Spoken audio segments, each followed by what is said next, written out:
ফেনীতে ক্রমেই ভয়াবহ রূপ নিচ্ছে কিশোর গ্যাংয়ের তৎপরতা। ছিনতাই, হেনস্থা, সংঘর্ষ ও প্রকাশ্য সহিংসতায় বিপর্যস্ত হয়ে উঠছে শহরের আইন শৃঙ্খলা পরিস্থিতি। গত শুক্রবার ৩০ জানুয়ারি রাত আনুমানিক ১১টার দিকে ফেনী শহরের নাজির রোডে কিশোর গ্যাংয়ের ছুরিকাঘাতে প্রাণ হারান ১৮ বছর বয়সী টমটম চালক মাসুদ।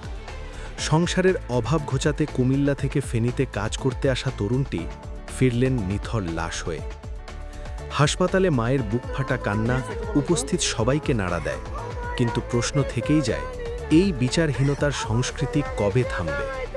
এর আগের দিন ২৯ জানুয়ারি ২০২৬ বিকেলে ফেনীর বারাহিপুর সালাউদ্দিন মোড়ে ছোট বড় ভাই ইস্যুকে কেন্দ্র করে কিশোর গ্যাংয়ের নির্যাতনের একটি ভিডিও সামাজিক যোগাযোগ মাধ্যমে ভাইরাল হয়।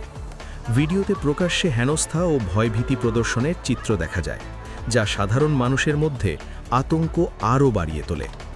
এছাড়া ফেনী শহরের আতিকুল আলম সড়কে স্টেডফাস্ট কুরিয়ারের এক রাইডারকে ঘিরে কিশোর গ্যাংয়ের হেনস্থা ও পার্সেল ছিনতাইয়ের চেষ্টার অভিযোগও উঠে এসেছে।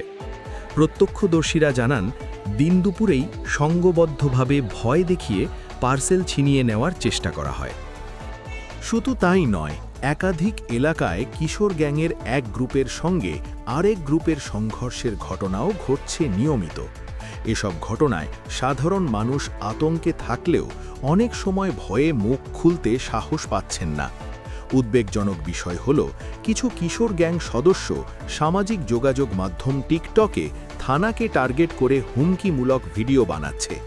ভিডিওতে বলা হচ্ছে, ভৈরা দিলে পইরা থাকবি, মামলা দিবি কোন থানায়, আমাদের নামে মামলা রানিং ফেনী মডেল থানায়।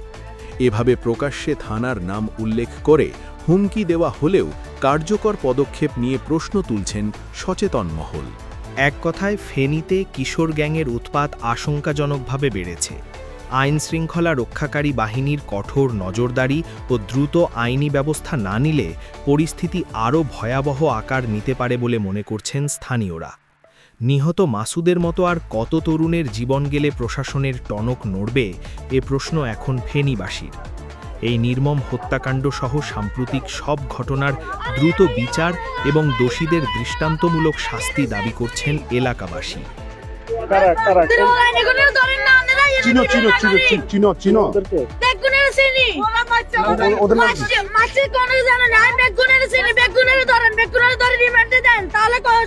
স্বীকার করবো। নাম জানেন আপনি?